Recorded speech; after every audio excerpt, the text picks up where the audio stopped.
Ce webinaire sera animé aujourd'hui par plusieurs intervenants.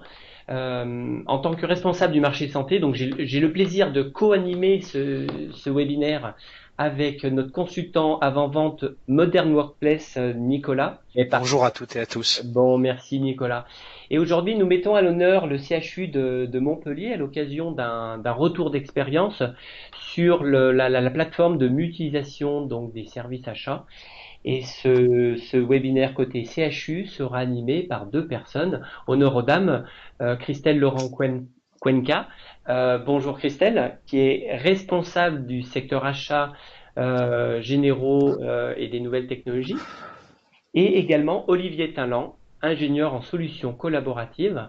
En termes d'agenda, ce que l'on vous propose aujourd'hui, c'est bien entendu donc de mettre en avant le retour d'expérience du CHU de Montpellier autour de sa plateforme d'achat qui est basée sur SharePoint, SharePoint Online plus précisément.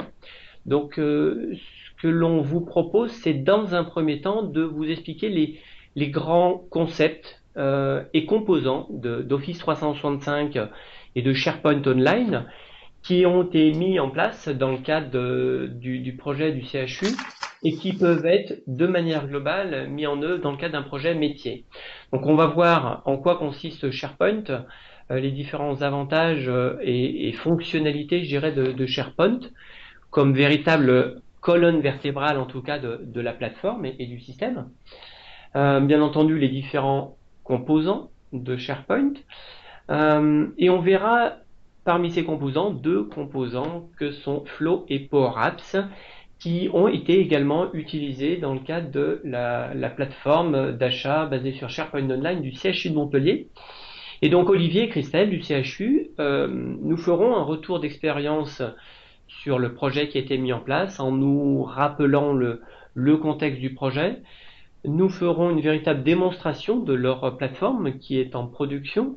Et on verra en quoi ça consiste, les différentes fonctionnalités, workflow, process, et mettrons en avant, avec un peu de recul, selon eux, quels sont les bénéfices apportés par cette solution, mais aussi les perspectives en termes d'ouverture et de déploiement pour le futur proche. Voilà. Alors, dans un premier temps, Nicolas, est-ce que tu peux nous présenter de manière globale quels sont les différents composants de SharePoint? Je te laisse partager Oui, la oui, présentation. Voilà. je suis en cours. Vous devriez avoir une transition à peu Ouais. près fluide sur mon diaporama. Et donc, est-ce que tu pourrais nous expliquer quels sont d'une manière globale les différents composants, en quoi consiste SharePoint? Ouais, avec grand plaisir. Et ta question est très intéressante parce qu'on a eu, quand on a préparé le webinaire, plusieurs axes d'attaque pour présenter SharePoint. SharePoint présenté à des spécialistes ou non spécialistes en diapositive, c'est toujours un exercice un petit peu compliqué. Et de toute façon, on va avoir une démonstration avec une forte valeur ajoutée, avec beaucoup de contenu très intéressant par la suite. Donc on a opté de concert pour pas s'étaler sur une démonstration SharePoint non contextuelle, alors qu'on va en avoir une tout à l'heure. Dans mon intervention, je vais essayer de remettre en avant le rôle qu'avait déjà SharePoint, mais que SharePoint prend de plus en plus de façon prégnante dans la gestion des processus métiers, en particulier dans les établissements de santé, parce que le rôle de SharePoint a toujours été, outre que de mettre à disposition du contenu de façon sécurisée et structurée, l'ancienne approche typée gestion de documents qu'a toujours porté SharePoint depuis sa création. Aujourd'hui, en particulier grâce à l'arrivée des composants Office 365 de mieux en mieux intégrés dans la suite applicative, on est capable de travailler sur des choses qui sont plus proches des utilisateurs et qui sont un petit peu moins statiques, avec SharePoint qui sert de colonne vertébrale, de back-office, de plateforme intermédiaire pour des transferts de données entre des applications métiers et des processus créés dans Office 365. Donc on est vraiment dans la couche opérationnelle. Donc les premiers éléments de base qu'on va attendre de SharePoint dans des projets comme ceux dont on va parler aujourd'hui, c'est à la base du partage et de la collaboration métier. C'est-à-dire que là, on va parler processus achat, maturation, validation, transformation, mais c'est d'abord parti d'équipes qui avaient besoin de se coordonner entre elles, de se coordonner entre différentes équipes de différents établissements pour à la fois des contraintes opérationnelles et des contraintes d'efficacité. Donc on est vraiment dans le partage, l'interaction, la collaboration potentiellement en temps réel sur des processus qui ne sont pas forcément issus que de documents bureautiques.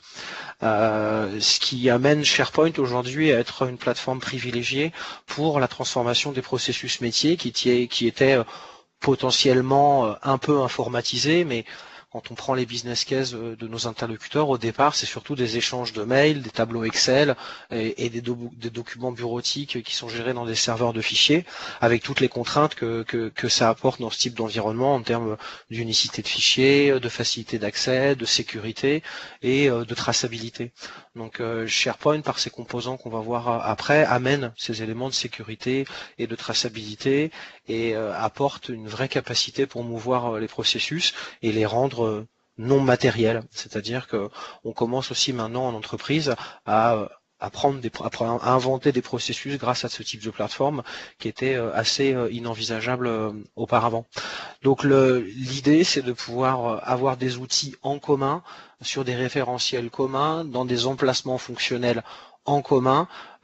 Les sites modernes de SharePoint permettent, parce qu'ils sont responsifs nativement, la mobilité, l'intégration de Flow avec son application mobile permet de travailler aussi en mobilité en multi-device, et on fait des forts leviers pour travailler offline sur les fonctionnalités de OneDrive qui nous permettent de ramener les fichiers sur les postes en les synchronisant.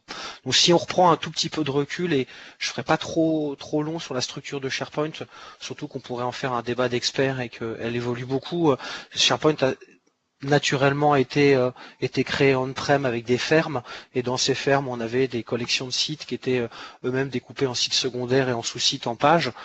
Cette tendance, elle a tendance avec SharePoint Online à disparaître, et quand on crée maintenant des sites SharePoint qu'on appelle modernes, qui sont des sites de communication ou des sites d'équipe qu'on assemble potentiellement dans des hubs qui sont eux-mêmes une typologie de sites, on n'utilise plus les technologies de sites secondaires, parce que les sites qu'on crée sont eux-mêmes des collections de sites.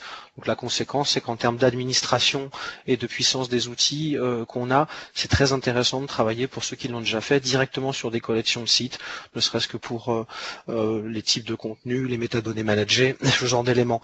Mais globalement, on a des structures comme ça, très porte d'entrée supérieure, avec des sites de niveau inférieur, qui sont soit, quand on fait un intranet, destinés à différents métiers ou différents usages, avec le tableau de bord du collaborateur et les procédures, puis ensuite les différents métiers liés par exemple en milieu hospitalier aux différentes spécialités. Mais SharePoint en termes de structure, c'est juste une navigation que perçoit l'utilisateur, et nous une architecture qu'on donne quand on conçoit les projets. Mais avant tout, SharePoint, c'est du fonctionnel et des composants qui amènent du fonctionnel. Là, j'ai pris deux petites captures d'écran, un temps soit peu contextuel. Ouais. Excuse-moi, je t'interromps. Tu vas un petit peu vite. On n'a même pas le temps d'interagir, hein. Quand tu nous parles effectivement de ces collections de sites bibliothèques, est-ce que on est bien d'accord, c'est valable aussi bien sur les versions SharePoint on-prem que online? Est-ce que Ouais, on a une bonne homogénéité aujourd'hui, en particulier avec SharePoint 2019, entre l'approche online et l'approche on-prem. La grande différence, ce qui va aujourd'hui différencier, outre les tâches d'administration, différencier entre du on-prem et du online, c'est qu'on va pas avoir forcément la même intégration des composants Office 365 sur les deux plateformes.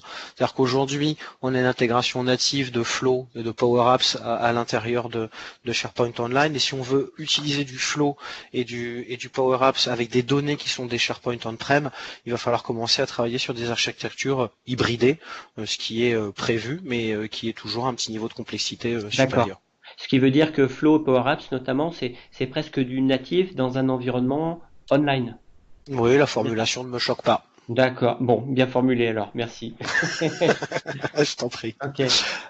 Donc en termes de composants majeurs, les composants visibles de stockage de l'information et de fabrication de l'information, c'est grosso modo deux composants SharePoint classiques qui d'ailleurs aujourd'hui sur les on-prem ou sur les online sont à peu près toujours de la même version. C'est des composants qu'on appelle modernes, donc qui donnent ce type de contrôle que vous avez avec les boutons, avec les captures d'écran que j'ai fait là sur un site en anglais. Rassurez-vous, SharePoint est multilingue en termes d'interface. Les éléments principaux sur lesquels on va faire des leviers quand on va faire du processus documentaire sont à la fois des bibliothèques, qui sont ici le composant en haut à droite, dans lequel on gère des documents. Donc une bibliothèque, c'est ce qu'on appelle une web part hein, à l'intérieur de SharePoint, et c'est une des plus couramment utilisées, cette bibliothèque, parce que c'est celle dans laquelle on va héberger du document. Donc héberger du document dans une bibliothèque SharePoint, ça veut dire créer ou pas des dossiers et des sous-dossiers, à l'intérieur y mettre des typologies de documents, et une des grandes valeurs ajoutées de SharePoint, c'est d'être capable de gérer des colonnes sur mesure, et ces colonnes vont pouvoir faire appel à des listes déroulantes, des cases à cocher, des sélections de champs, des champs qui sont conditionnés par des calculs sur des champs dans d'autres colonnes, ou des champs en provenance d'applications externes. Et c'est justement à partir de l'utilisation de ces champs dans les colonnes et du changement des valeurs sur ces éléments qu'on va pouvoir commencer à mettre du dynamisme à l'intérieur. Parce que si ici je gère des bibliothèques par exemple de processus qualité et que je donne une date de validité avec une date butoir sur un document qualité, je vais pouvoir avoir un workflow qui va forcer la révision du document en notifiant les auteurs du document ou les responsables de son cycle de vie, comme quoi le document arrive à expiration dans un certain délai et qu'il est temps de l'amender, d'en faire une nouvelle version et d'archiver celle-là. Si on regarde le composant d'à côté, qui elle est une liste, donc ça se présente à peu près de la même façon, hein, une liste et une bibliothèque documentaire, sauf qu'une liste, en fait, vous allez avoir l'information qui est fabriquée par le contenu des lignes et qui sont qualifiées par les en-têtes de colonne. Ici, on avait fait un travail avec le CH de Valenciennes sur l'utilisation de SharePoint et Teams pour faire de la télémédecine. Et par exemple, on gérait une liste de patients qui apparaissait dans SharePoint sous cette forme-là, qui était un interfaçage avec le dossier patient informatisé, qui lui peut alimenter des listes intermédiaires de travail dans SharePoint.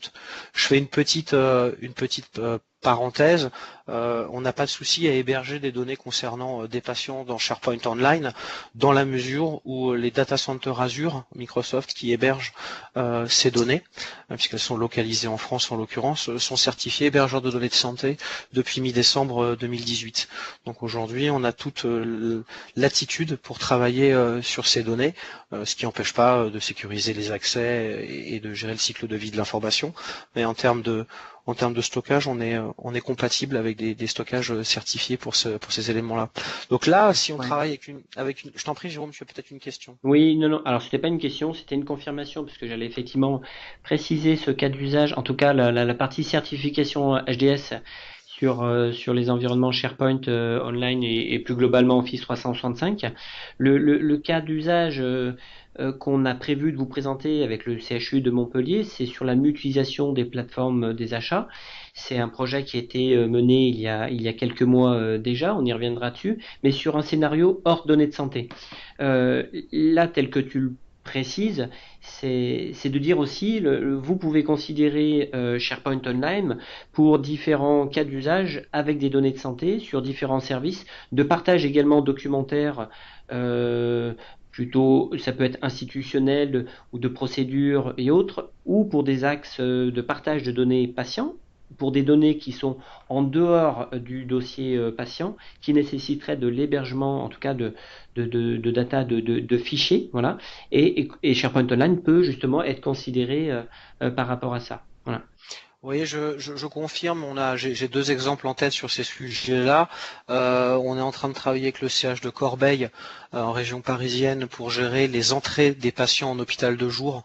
Donc on va gérer, je sais pas, 300 entrées ou 400 entrées par jour en hôpital de jour sur une trentaine de secrétariats de personnes qui vont travailler dessus avec un SharePoint Online et une Power Apps. C'est-à-dire qu'avant, l'établissement utilisait un fichier Excel interfacé avec une base SQL avec des choses qui sont un petit peu peu compliqué à maintenir et à sécuriser. Et au jour de demain, on va travailler avec un frontal dans un navigateur internet pour des personnes statiques en secrétariat qui vont faire des entrées de patients dans des applications Power Apps qui vont enrichir des listes SharePoint qui elles-mêmes vont enrichir le back-office du CH. Et un autre sujet sur lequel on travaille, toujours avec de la donnée médicale, avec du protocole et de la qualité, c'est à Saint-Joseph aussi, toujours à Paris, où on va faire une migration de SharePoint on-premise vers SharePoint Online afin de pouvoir utiliser facilement les outils de la suite Office 365 tels que Teams qui hébergeront des messageries sécurisées et des bibliothèques documentaires sécurisées pour donner accès à des services d'urgence, à du document médical. Voilà deux cas d'usage de ce type de compatibilité avec l'environnement HDS. Donc là, on a regardé un petit peu les listes et les documents et les bibliothèques documentaires. Donc la liste, c'est vraiment la vue de la base de données ou l'héritier d'un fichier Excel type référencement, mais avec une flexibilité beaucoup plus intéressante et une capacité de partage des accès et de sécurisation des accès qui est beaucoup plus intéressante qu'un fichier Excel géré sur un partage réseau. Bon, là on a vu des grands fondamentaux, hein, que ce soit les documents ou les listes desquels on peut déclencher des workflows. Hein, vous le voyez dans les contrôles des captures d'écran, vous avez les contrôles flow, les contrôles Power Apps qui sont disponibles directement dans les composants WebPart. Là, la Power Apps va nous servir à faire soit du formulaire qui servira à faire des entrées de liste. Je dirais que le niveau 0, on y reviendra après, de la Power Apps, c'est faire des formulaires responsives en mobilité qui tapent et qui écrivent dans des listes SharePoint. Et Flow, sa vocation, c'est de répondre à des processus internes à SharePoint, comme de la publication documentaire ou de la validation d'éléments, comme on le verra un peu après avec la présentation de nos amis du CH, quelque chose de beaucoup plus métier, de beaucoup plus custom dans les règles de gestion que les flows vont embarquer.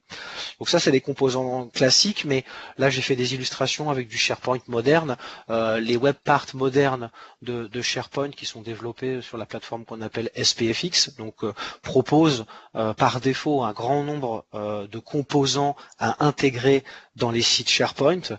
Et là, j'en ai fait la capture de quelques-uns. Donc, on voit qu'on peut réintégrer des chaînes vidéo en provenance d'Office 365 ou du stream. Hein, maintenant, le composant est le même. Qu'on peut intégrer des planeurs à l'intérieur facilement des sites SharePoint. Ce composant planeur, c'est une application Office 365 à part entière, intégrée de façon native dans une page SharePoint.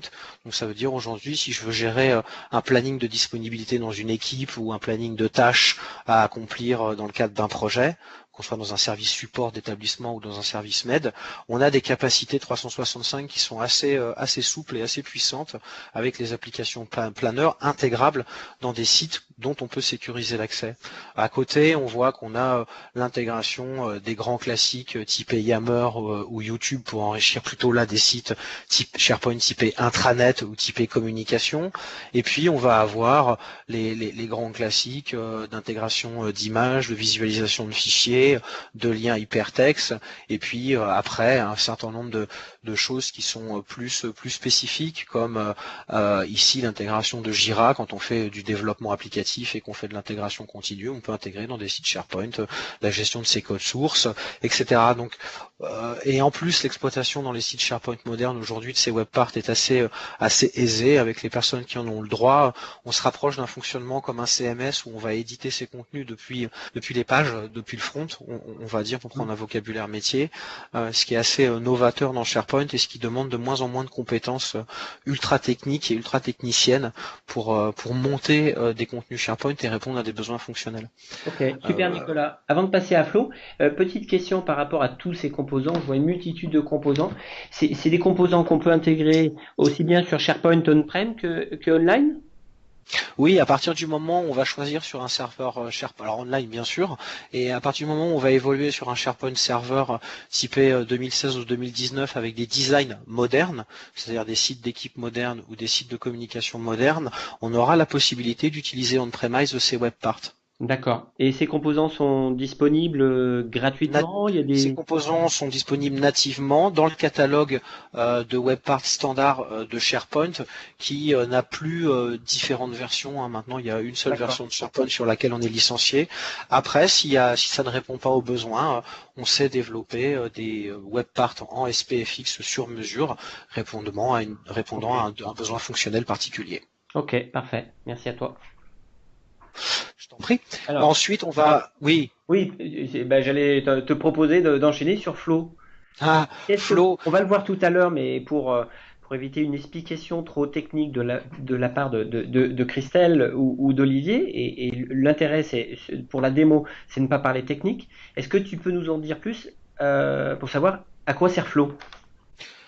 Flow sert à bouger de l'information de façon très prosaïque. Flow, ça bouge de l'info et ça la transforme si nécessaire. D'aucuns diraient que c'est un moteur de workflow. D'autres, dans certains usages, vont le qualifier proche d'un EAI. D'autres vont appeler ça une interface. On va appeler ça comme on veut, mais ça sert à prendre des données quelque part, qu'elles soient on-premise dans toutes vos applications métiers, sur base Oracle, SQL, MySQL ou tout autre type de fichier plat. Donc Flow, ça prend de l'information on-prem ou ça prend de l'information online. Donc ça prend de l'information dans SharePoint, ça prend de l'information dans vos fichiers stockés dans OneDrive ou dans SharePoint Online. Et ça va ensuite traiter des actions par rapport à des événements. Et ensuite, ça va aller se connecter à quelque chose d'autre pour faire encore quelque chose. Donc Flow est censé correspondre à l'animation d'un circuit d'information avec un enrichissement au fur et à mesure de ces circuits, avec des sources de données et des destinations de la donnée. C'est typiquement Flow qu'on va utiliser pour faire de l'événementiel autour des informations qu'on gère dans SharePoint. On verra certainement tout à l'heure l'intervention de Flow dans les processus métiers achats qu'utilise le CHRU de Montpellier. Moi, je ne vais pas les dévoiler parce que c'est intéressant qu'il y ait la surprise sur la façon dont il a été mis en œuvre.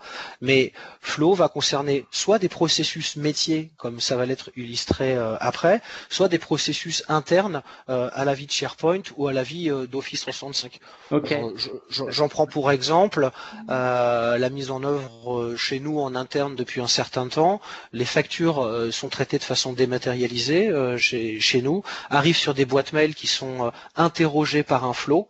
Le flow, dès qu'il y trouve un fichier PDF d'une certaine nature, le détache du mail, range le mail dans un dossier traité et va écrire le document dans une bibliothèque prévue à cet effet dans SharePoint et notifier nos chères contrôleuses de gestion qu'il y a une nouvelle facture à traiter.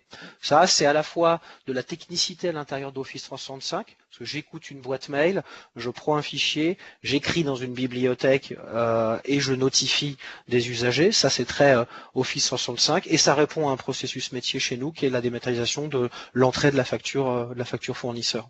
Donc, ça va être ce type de circuit qu'on va créer avec Flow à l'intérieur de ce qu'on veut animer par rapport à nos bibliothèques et nos listes SharePoint. Ok, merci Nicolas. Ça fait des années que j'entends parler de SharePoint. On sait qu'on peut faire des workflows. La flow, est-ce que ça remplace le workflow intégré quelque part de base dans SharePoint on-prem? Est-ce Oui, tout ce qui qu'il y est a flux SharePoint un nouveau classique. composant axé plutôt orienté SharePoint Online qui vient remplacer un petit peu on va dire quoi, ce qu'il y avait dans la boîte à outils SharePoint Dans la boîte à On-prem? outils avant, ça s'appelait le SharePoint Designer. Donc Oui. effectivement, pour la partie online et la gestion des données qui passent par la plateforme online, on va abandonner totalement le SharePoint Designer, au même titre que l'outil qu'on s'apprête à introduire après Power Apps succède à InfoPass qui a été utilisé longuement pour faire du formulaire dans les applications SharePoint On-Premise. Ok, ok. Alors parle-nous de Power Apps justement. J'en entends beaucoup parler. À quoi sert Power Apps? En plus, on a mis un médecin avec un stéthoscope, des lunettes et un smartphone. Power Apps, ça sert à délivrer du fonctionnel en situation particulière. On a évoqué un premier cas tout à l'heure qui était la mise à disposition de secrétariats d'hôpitaux de jour pour faire de l'entrée patient dans un navigateur. Pourquoi? Parce qu'il n'y a pas unicité des plateformes matérielles, qu'il n'y a pas forcément unicité des navigateurs, qu'il n'y a pas de formation à pouvoir donner à ces gens qui travaillent de façon hyper tendue. Donc, faut pouvoir mettre à disposition des applications sécurisées et hyper simples d'usage. Power Apps, ça va servir à ça. Ça va servir à travailler potentiellement en mobilité sans avoir à faire développer par une société une application sur mesure dont il faudra s'assurer de la diffusion via les stores, de la compatibilité avec les différents OS et avec les différents types de smartphones du marché. Power Apps, c'est mettre du contenu fonctionnel métier qui nous est propre dans un container applicatif proposé par l'éditeur, en l'occurrence Microsoft, disponible sur les stores. Et le principe fonctionnel de Power Apps pour un utilisateur, c'est j'installe l'application sur mon smartphone ou j'y accède dans mon portail Office 365 et sont immédiatement disponibles après saisie du login mot de passe ou autre chose si on est en multifacteur d'authentification. C'est arrivé sur une liste d'applications disponibles correspondant à mon métier. Donc moi, quand j'ouvre mon smartphone, j'ai des Power Apps destinés à mon métier d'avant-vente. Un infirmier, quand il ouvre une Power Apps, il a des Power Apps destinés à son métier d'infirmier. Un brancardier, par exemple, pourrait très bien organiser une tournée de brancardage et mettre à jour son planning de disponibilité en temps réel avec une Power Apps. Donc, d'un point de vue utilisateur, c'est des applications métiers riches avec des menus déroulants, des cases à cocher, des boutons radio, un design éventuellement sympathique pour pouvoir gérer ces processus métiers. Et d'un point de vue réalisation, Power Apps, c'est un studio intégré dans Office 365 qu'utilisent des power users ou des développeurs pour rajouter de l'ergonomie au-dessus de choses qui sont gérées potentiellement dans SharePoint, mais pas forcément, parce que les sources de données de Power Apps sont les mêmes que pour Flow. Ça peut être de la donnée on-premise, ça peut être de la donnée online, et ça peut être aussi de la donnée SharePoint. Donc Power Apps, je dirais, c'est l'application qui vient finir le polissage de la gestion des processus métiers en packageant le fonctionnel dans des environnements dédiés et très compatibles avec des contraintes de mobilité. Ok, super. Ça permet en quelque sorte de poursuivre en tout cas l'usage et l'expérience utilisateur en mobilité, c'est Tout ça? à fait, tout à fait, Ok. tout à fait. En mettant à disposition l'application sur smartphone. Est-ce que tu as quelques cas d'usage Ouais, santé, je dirais, parce que Power Apps est malgré tout relativement récent en termes de technologie. Par contre, il me semble que tu as quelques cas d'usage sur lesquels tu travailles depuis quelques mois, quelques semaines. ouais, j'en ai un en particulier. Ah, Ta question en fait naître un dans ma tête en particulier, qui est dans le milieu paramédical. Donc on n'est pas dans le pur mais médical, mais c'est bien aussi. on reste dans la santé, avec un travail avec des EHPAD qui sont potentiellement rattachés au GHT que vous êtes ou que vous représentez aujourd'hui. En fait, avec la société Bastide Médicale, on leur a développé une application pour faire de la prévention escar. C'est-à-dire qu'en fait, on a une application mobile qui va permettre aux techniciens de Bastide, quand ils passent dans vos établissements, en accord avec les responsables, d'aller voir les patients et de leur poser des questions sur une séquence qui est paramétrée à l'intérieur de l'application. Et on va avoir une liste déroulante qui est fermée pour les questions fermées et des listes et des champs ouverts pour les questions ouvertes. Et l'intérêt de cette application, en posant les bonnes questions sur la prévention anti-escar, c'est derrière de faire des statistiques en temps réel dans l'application de l'utilisateur pour en discuter avec les spécialistes en soins.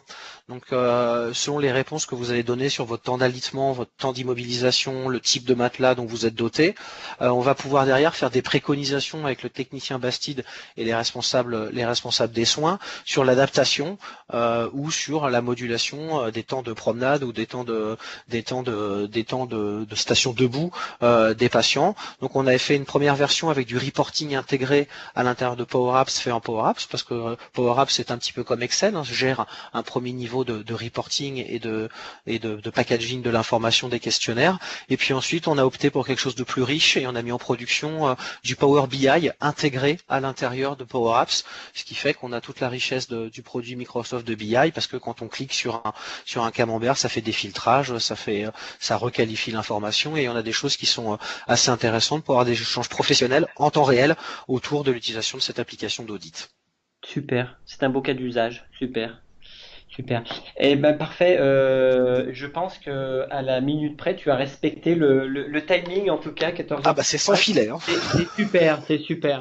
Stop la fusion. On va enchaîner et donner la main après enfin dès maintenant, je dirais au CHU de Montpellier pour son retour d'expérience.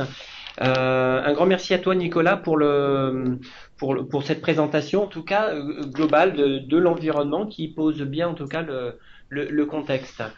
Et ben nous allons maintenant donner la parole à Christelle et Olivier du CHU, que je remercie au passage tous les deux pour votre disponibilité à l'occasion de ce webinaire, pour nous partager en tout cas votre retour d'expérience sur la mutualisation de votre plateforme des achats, de la mutualisation des services achats du CHU de Montpellier et plus globalement du GHT. Donc on a bien le support de présentation sous les yeux. Merci pour cette transition. Est-ce que dans un premier temps, Christelle, est-ce que Oui, vous pourriez nous présenter déjà le GHT? bien sûr. Donc, effectivement, lors de la mise en œuvre de la réforme, donc de la mutualisation des achats au 1er janvier 2018, on s'est vite aperçu qu'on n'arriverait pas à gérer notre territoire avec les outils éparses de niveaux très différents dans notre GHT. Donc nous, on a 9 établissements dans notre GHT sur un territoire qui couvre 2 départements, donc qui n'ont pas les mêmes chances en termes logistiques, on va dire. Autant le pourtour littoral est assez bien fourni en offres fournisseurs, et le sud Aveyron l'est beaucoup moins.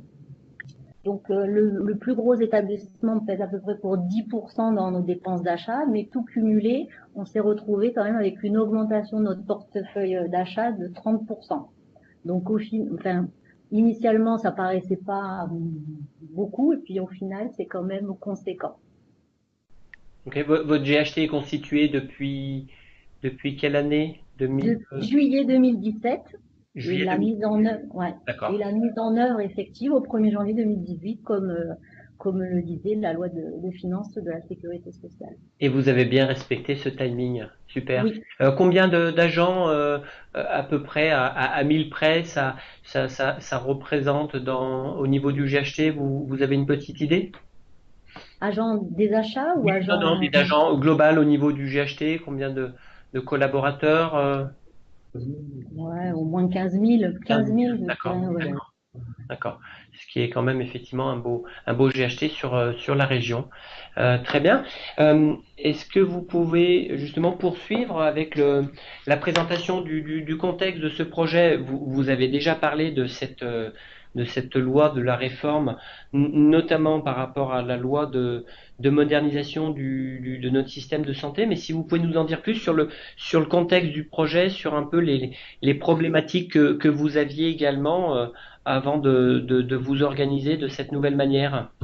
Voilà. Donc nous, effectivement, on a fait un audit donc de la fonction achat sur notre territoire en 2017, et on s'est vite aperçu que les établissements avaient très peu de marché euh, en raison déjà des seuils, etc., des montants dépensés. Hein, ça, c'est une explication, mais aussi des habitudes de contractualisation qui n'étaient pas du tout conformes à la réglementation marché public. Ensuite, une maturité des achats qui était faible, dans le sens où nos référents étaient à la fois responsables des services économiques, je faisais un peu de DAF, je faisais un peu de RH, enfin, voilà, des gens multicasquettes et qui n'étaient pas du tout dédiés à la fonction achat. Donc nous, on a estimé qu'on avait un risque juridique fort au niveau de l'établissement support, et donc on a décidé de ne pas mettre en place une délégation de dépenses. Je sais qu'il y a d'autres GHT qui l'ont fait. Et donc, on a exigé de nos établissements de nous soumettre toutes les demandes d'achat. Donc, c'est ça qui a été difficile à traiter. Et donc, de suite, je me suis dirigée vers ma DSI, et Monsieur Tinland m'a proposé donc l'outil SharePoint pour répondre à cette demande. Donc, il a été force de proposition et a bien écouté notre organisation pour nous proposer un outil qui a été mis à disposition au 1er janvier 2018. Donc, ça a été d'une efficacité redoutable. Donc, ce portail, quelle performance! Bravo! Oui, ouais. Bravo! Donc, ce portail, en fait, il a un double usage. Il nous permet effectivement de partager des documents de marché public, tout simplement, puisque à chaque fois qu'on rattache un établissement à un marché, il faut lui fournir les pièces de marché. Donc déjà, ça nous permettait d'avoir une bibliothèque commune, etc. Ça nous permet également donc d'analyser les dépenses, les demandes d'achat et de les traiter et de dire à l'établissement, cette demande, en fait, tu peux la rattacher à ce marché, on va faire un avenant, tu pourras la rattacher à ce marché, on va lancer une procédure convergente dans 2 mois, etc., etc. Donc, c'est chaque demande, mais même une demande à 10 € qui faisait l'objet d'une analyse par tous les acheteurs du CHU. Et un peu plus tard, 6 mois après la mise en place de la plateforme, on a mis en place un workflow de validation qui a permis effectivement d'automatiser tout le flux de validation des demandes d'achat. D'accord. Donc dans un premier temps, effectivement, la bibliothèque pour le partage documentaire, le partage de tous les documents auprès de l'ensemble des services achats de votre GHT, c'est ça? Oui, À l'ensemble du GHT, vous avez fait? À l'ensemble du GHT. À l'ensemble du GHT, d'accord. Les demandes donc, sont saisies. Et dans un second temps, vous avez mis en place le système qu'on va voir juste après concernant les workflows d'approbation, de traitement, d'approbation, de suivi des demandes d'achat. C'est bien ça? Tout à fait. D'accord. Merci Christelle pour la présentation du contexte. Est-ce que vous pouvez nous expliquer quelles sont les personnes concernées, ou plutôt on va dire les acteurs concernés par la plateforme? Alors, côté établissement support, tous les acheteurs de tous les secteurs, donc que ce soit biologie, biomédical, pharmacie, achats généraux, informatique, travaux, absolument tous, ce qui représente à peu près une 50aine d'acheteurs. Et puis après, dans les établissements, des référents dits achats, qui peuvent être même un technique, par exemple un ingénieur restauration, voilà, des gens très variés dans les établissements à l'origine des demandes d'achat conformément à leur organisation de l'époque. Ok, donc là on a la liste des différents postes, en tout cas des différents acteurs, on va dire, qui sont concernés par le projet. Ok. Et concernant le scénario que vous avez étudié, si vous pouvez nous en dire plus, déjà pour présenter le scénario, peut-être avant même de passer à la démonstration, c'est bien ça?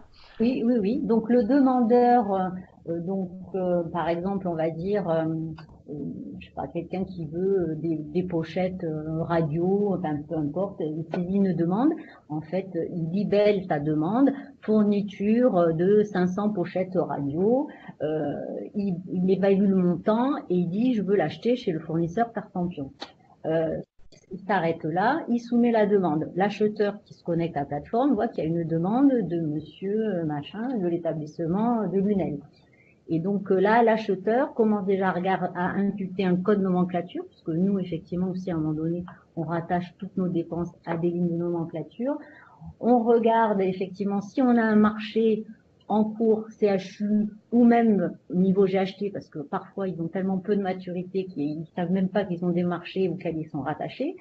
Donc, on regarde ça et on leur dit, alors voilà, cet équipement, vous pouvez l'acheter à l'UGAP.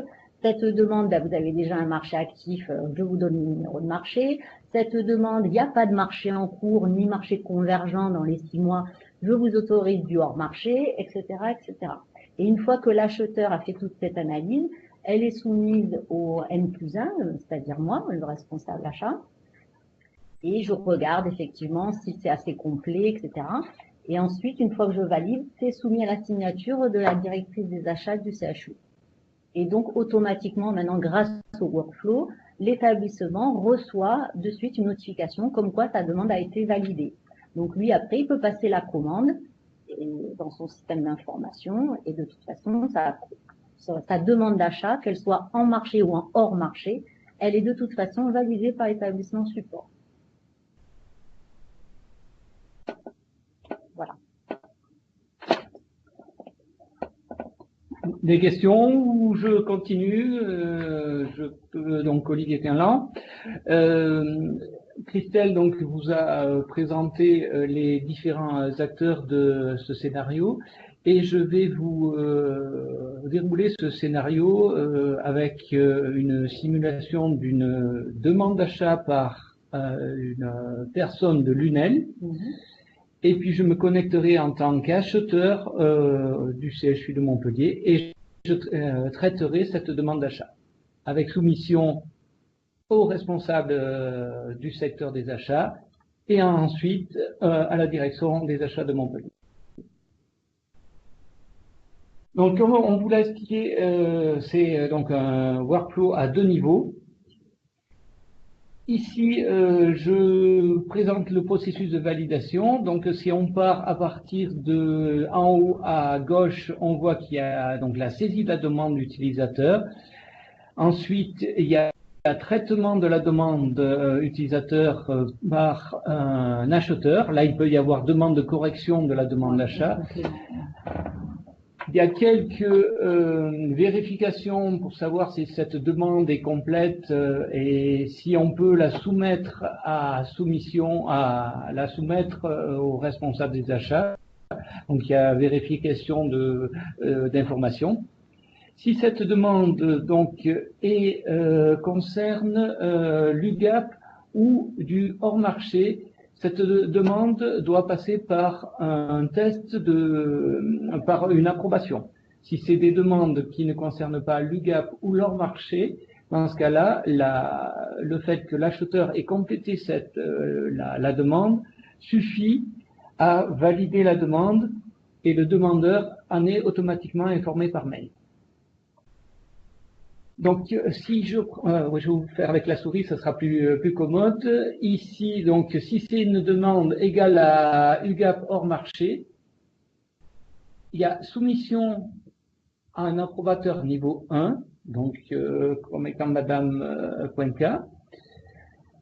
Si elle considère que cette demande est peut être approuvée, dans ce cas-là, on va passer un approbateur niveau N2, donc direction des achats. Si elle considère que cette demande n'est pas correcte, elle refuse et il y a un mail qui est envoyé automatiquement à l'acheteur qui a traité cette demande de façon à ce qu'il corrige cette demande. Elle repasse en état en cours. Idem au niveau de l'approbation de la direction. Si la direction des achats considère que cette demande n'est pas complète ou insuffisante, elle peut être refusée, elle revient à l'acheteur qui doit la reprendre et la resoumettre. Sinon, elle est approuvée, cette demande passe dans un état approuvé et il y a une notification au demandeur et à l'acheteur qui a traité cette demande. Parfait, merci pour la présentation et du processus. Oui. Donc, si pas de questions, je continue. Alors, non, on va passer à la démonstration. Exactement. Vous pouvez basculer effectivement directement sur la plateforme voilà. et sur le site. Je vais passer sur le site. Voilà le portail d'achat tel qu'il est fait aujourd'hui. Là, je suis connecté comme si j'étais un utilisateur de Lunel.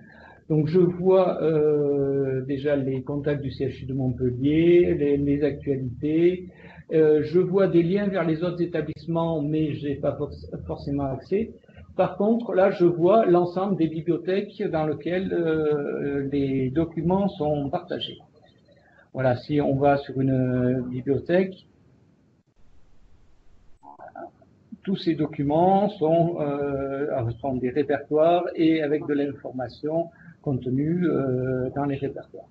Enfin, ça, voilà, je sais pas. Non, il n'y a rien, pas de chance. Je reviens. On a des petits temps d'attente. La fille, voilà. Là, on est sur votre bibliothèque. Là, c'est une bibliothèque de partage de documents. D'accord. Avec l'ensemble des documents qui sont partagés, avec, comme on l'a vu, les différents acteurs qui travaillent sur un dossier en particulier. Voilà. Le partage en plus peut être limité. Hein. On peut très bien partager un marché seulement avec les établissements qui adhèrent au marché. Hein. C'est moi qui donne les autorisations de partage. je me dis, s'il n'y a que Lunel et Seb qui ont adhéré, je partage qu'avec Lunel et Seb, les autres ne voient pas les pièces. D'accord. Est-ce que vous pourriez donc maintenant simuler une demande d'achat Tout pour voir à un fait. peu le process? Voilà. Donc je suis Lunel. Donc Lunel, là, je vois mes demandes d'achat de Lunel. Je peux justement faire une nouvelle demande d'achat. Donc c'est relativement simple pour faire une demande d'achat. Vous voyez, le formulaire est relativement simplifié.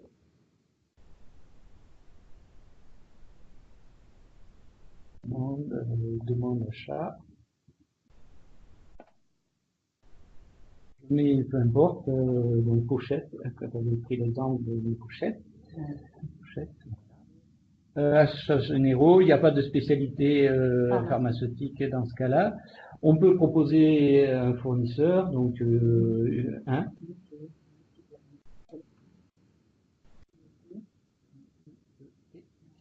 Voilà. Montant, mettons pour 500 €. Code d'imputation, donc H606. Christelle me souffle ce que je dois mettre et le demandeur peut mettre un commentaire. Urgent pour demain. Il va falloir faire vite. Voilà. Et ils peuvent rajouter un fichier joint, un devis qu'ils ont eu par ailleurs, de façon à ce que l'acheteur puisse traiter cette demande. Et ils enregistrent. C'est tout ce qu'ils ont à faire au niveau de la demande. Ok, ça me paraît relativement simple. Je pense en moins d'une minute, voire 30 secondes si on a l'habitude, on peut saisir la demande d'achat. Exactement, exactement. Donc c'est très très simple à utiliser. Ensuite, elle part où alors cette demande Alors, cette demande d'achat. Maintenant, alors attendez, je vais juste changer de navigateur. Elle reste à ce niveau-là. Elle ne part pas. Il n'y a rien de spécial qui est fait jusque-là. Maintenant, un acheteur du CHU de Montpellier. Alors, est-ce que voilà. Là, je suis connecté. Oui, c'est bon. Là, les acheteurs donc du CHU de Montpellier vont régulièrement voir les demandes d'achat effectuées par les établissements et vont les traiter. Donc là, je me positionne en tant qu'acteur, acheteur du CHU de Montpellier. Je vais voir Lunel. Est-ce que Lunel a fait une nouvelle demande d'achat? Non, c'est pas normal, c'est l'effet démonstration. Je vais en prendre une qui existe tout simplement. Je ne sais pas pourquoi celle-ci n'est pas arrivée, c'est l'effet démonstration. Donc je suis acheteur du CHU de Montpellier, j'édite la demande. Non, je suis pas avec le bon navigateur tout simplement. Attendez, là j'ai un petit souci. Et que vous n'avez peut-être pas les accès effectivement à afficher certains. Attendez, je suis pas avec le bon navigateur. Tout simplement, je me suis mélangé les pinceaux dans mon navigateur. Est-ce que pour la démo? Voilà, donc c'est bon. Ici, voilà, je m'y suis retrouvé. Donc je suis acheteur du CHU de Montpellier. Je vais pouvoir, je m'aperçois qu'il y a une nouvelle demande, la numéro 50. Je vais pouvoir éditer cette demande d'achat. Je vois. Il y a des nouveaux champs qui s'ouvrent. Voilà, il y a beaucoup plus de champs à compléter que ce qu'il y avait au moment de la demande d'achat. Je vois les champs qui ont déjà été complétés. Je peux demander des précisions au niveau du demandeur et dire pour l'instant je ne peux pas traiter la demande parce que j'ai besoin d'autres informations. Donc là, ils ont un champ de série. Sinon, ils ont toute la les catégories de classement, donc j'en prends une au hasard. Voilà, ils vont mettre un montant atteint sur la nomenclature de la commande, donc au hasard, et je décide que je suis l'acheteur.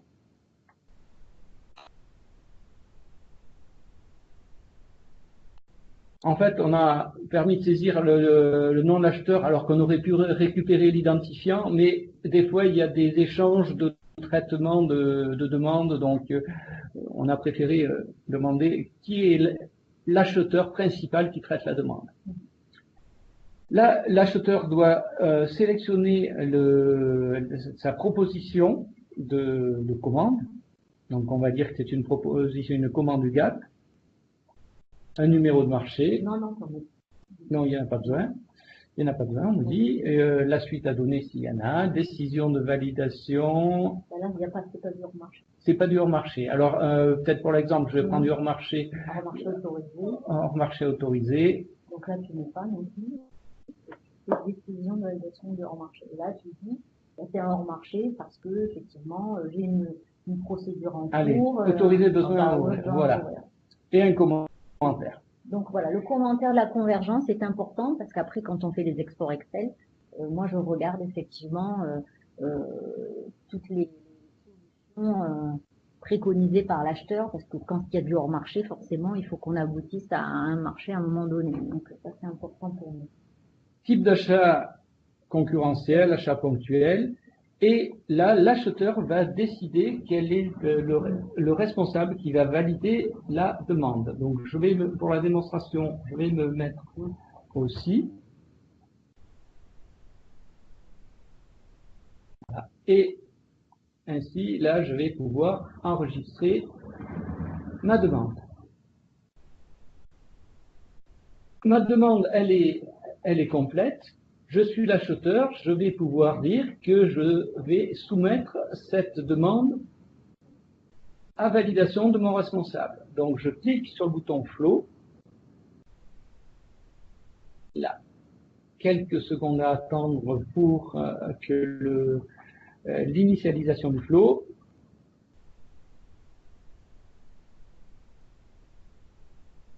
Aïe.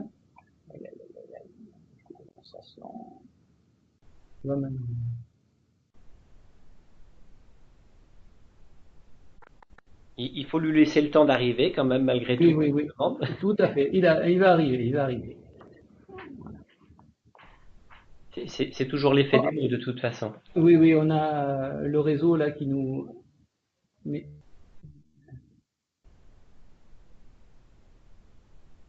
Voilà.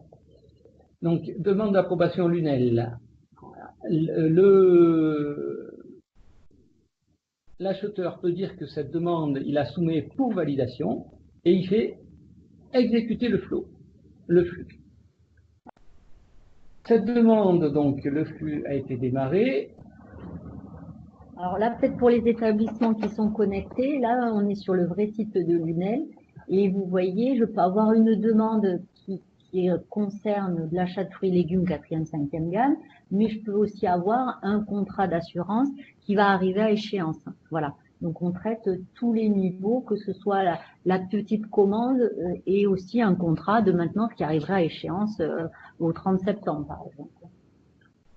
La demande est passée en état soumis. Maintenant, l'acheteur ne pourrait plus la modifier. Là, il y a un petit peu de technicité pour éviter que l'acheteur puisse la modifier alors qu'il a soumis. Là, je suis donc le responsable. Je vais vous montrer que j'ai reçu un mail me proposant de valider cette demande d'achat.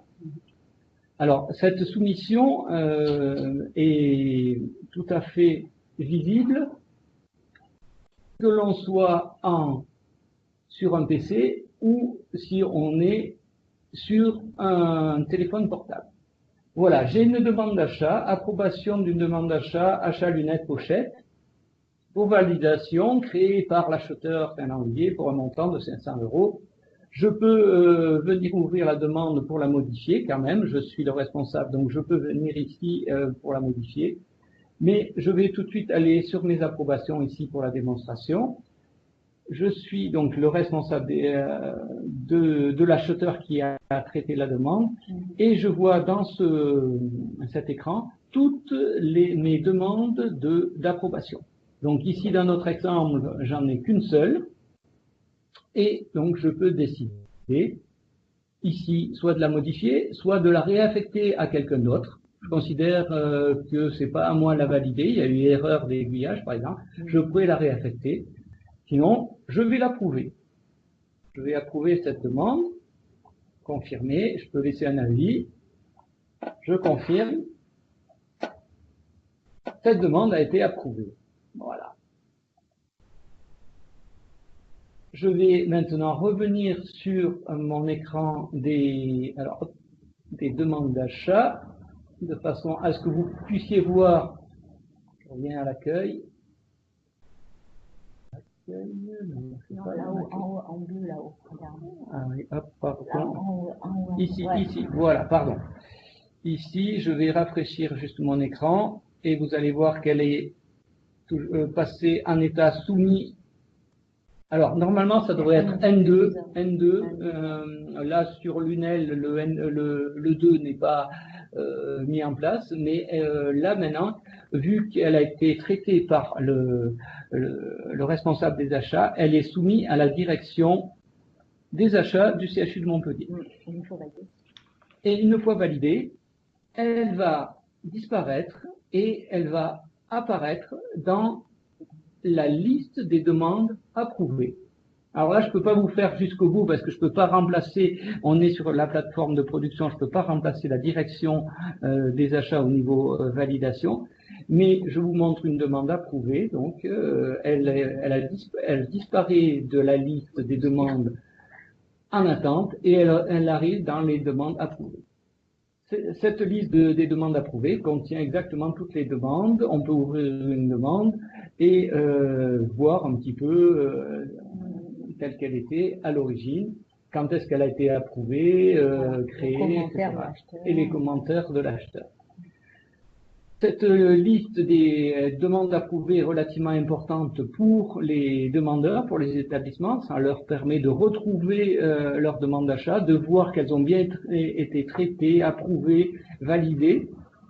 Et à tout moment, ils peuvent les exporter vers Excel, eux aussi, pour voir un petit peu où ils en sont, exactement comme peut le faire les acheteurs du CHU de Montpellier ou les responsables des achats. Voilà. Ok, super. Merci, merci Olivier pour la démonstration. Donc, je pense qu'on a fait le tour de la démonstration. Si vous pouvez rebasculer sur les dernières slides pour Oui. conclure, on va dire en moins de 5 minutes, pour terminer ce webinaire. Donc là, on a bien vu, en tout cas dans le process, on a vu tout votre process, je dirais, de la plateforme des achats, avec la bibliothèque sur le partage documentaire, on n'a pas vu tout ce qui était coédition sur les documents, mais quelque part c'est lié à SharePoint, toutes ces ressources. On a vu donc la création de la demande d'une demande d'achat via un formulaire, la demande d'approbation, avec tout le circuit d'approbation jusque le process de validation qui génère un mail, la possibilité de réaffecter une demande, tout ça. Et vous avez mis en lumière, je dirais, les processus que vous avez définis, que vous nous avez présentés, qui sont assez parlants. Voilà. Donc, merci en tout cas sur ce partage quelque part de votre plateforme, je dirais. Pour terminer, ce que l'on souhaitait faire, c'était vous demander avec un peu de recul, puisque la plateforme a été mise en place depuis un an. Je peux reprendre sinon oui. le contrôle. Reprenez, Ouais. Je vais reprendre le partage. Oui, là, moi, j'ai arrêté le mien, donc ça devrait être bon. Parfait. Est-ce que donc du coup, avec un peu de recul, vous pourriez nous présenter un petit peu les bénéfices apportés par la solution, ce que vous avez mis en place avec un peu de recul? La solution est en place depuis un an. Vous avez fait évoluer ensuite je dirais la plateforme avec les process d'approbation. Alors oui, je vais juste faire un petit historique un petit peu de ce projet. En fait, à l'origine, ce qui était prévu, c'était avec SharePoint de partager des feuilles Excel. On s'est très rapidement rendu compte que le partage des feuilles Excel avait des limites, vu que les accès concurrents n'étaient pas gérés, c'était pas envisageable. Cette feuille Excel permettait bien sûr de faire la demande, et après il y avait une fusion avec un document Word qui lui-même était imprimé et qui était soumis à signature, manuel au niveau du responsable des achats et au niveau de la direction des achats. Et ensuite, les secrétaires récupéraient ce document signé, le scannaient et le mettaient dans un répertoire. Voilà un petit peu tel que c'était, on va dire, janvier 2018. C'était un peu du bricolage, un peu fastidieux, Voilà, on va dire, voilà. Donc très rapidement avec les outils SharePoint, je me suis rendu compte qu'on pouvait faire beaucoup mieux et on est parti sur du formulaire. Dans un premier temps, sans workflow, simplement de la saisie dans le formulaire tel que vous l'avez vu et génération d'un document Word qui était à nouveau imprimé, signé, scanné, etc. Ça, on va dire que c'était 3-4 mois après le début. Et depuis l'été dernier, je pense, oui, c'est l'été dernier, j'ai mis en place donc le workflow complet avec un développement Flow, mon premier développement Flow, qui m'a permis de voir que c'était quand même relativement aisé de créer un système intelligent permettant de faire avancer un flux d'informations tel que je vous l'ai présenté. Je connaissais SharePoint Designer, Flow va bien au-delà de ce que vous permettait SharePoint Designer au niveau des workflows. Christelle, si tu veux parler un peu plus des bénéfices maintenant au niveau gain de temps.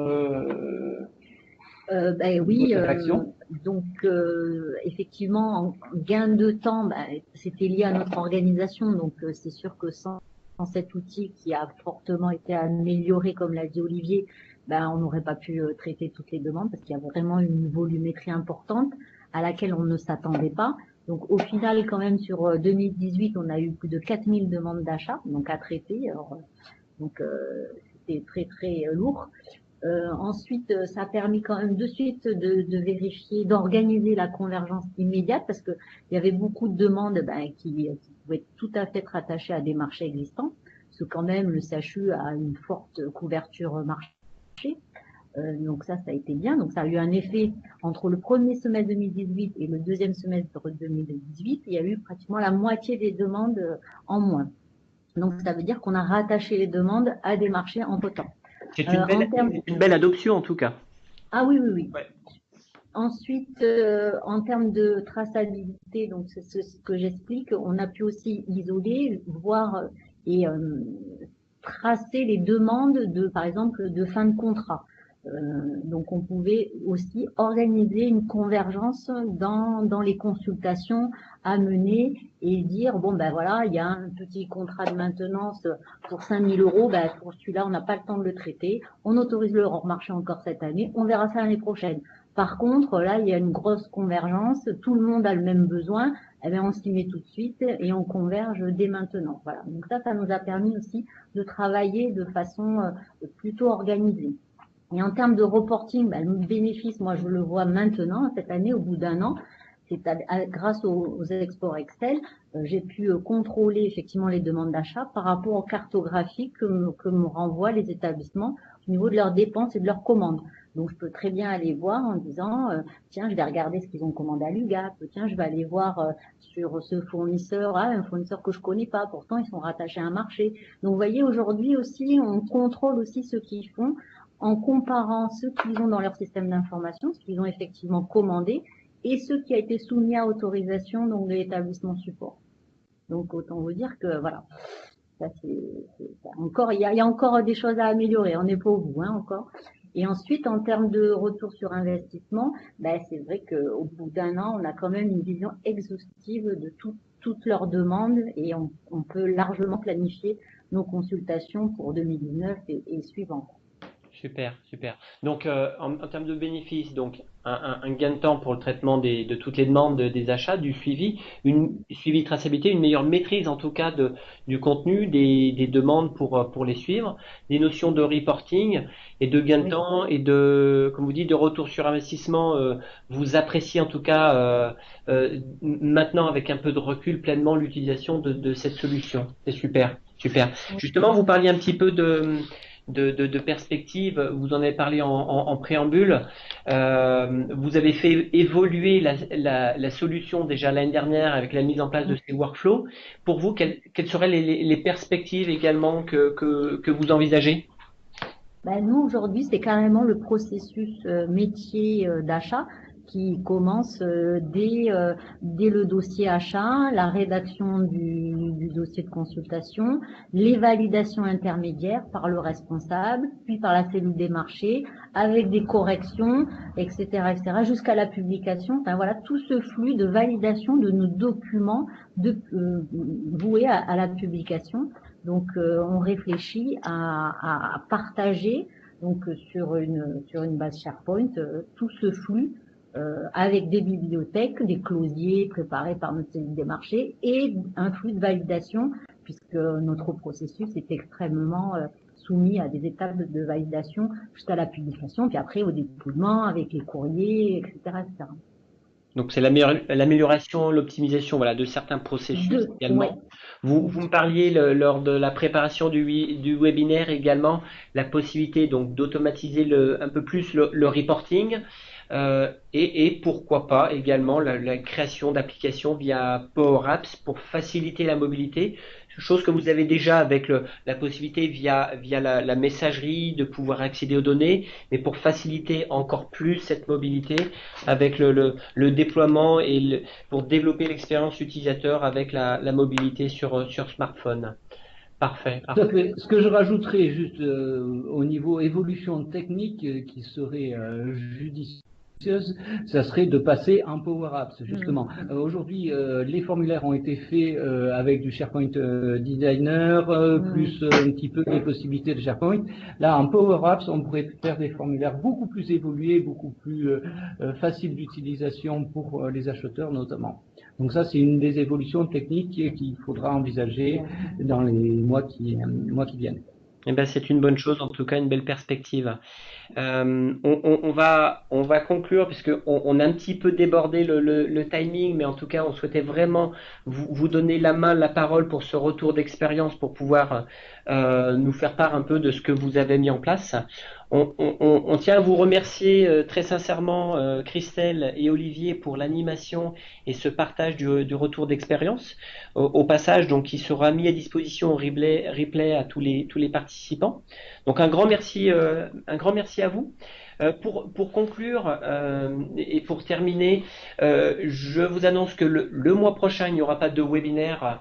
Une fois n'est pas coutume, mais le mois prochain sera consacré pleinement à l'organisation, l'animation de Paris Healthcare Week, où nous serons présents 3 jours du 21 au 23 mai. Donc on vous donne déjà rendez-vous, venez nous voir sur notre stand, sur le stand de Microsoft, pour pouvoir échanger avec toutes les équipes Progelis. Et le prochain webinaire sera au mois de juin autour de la thématique du backup Office 365 et comment gérer et optimiser son backup. Voilà. Un grand merci aux participants, aux différents speakers du CHU. Nicolas également, merci à toi, merci à tous. Je t'en prie. Et bonne fin de journée à toutes et à tous.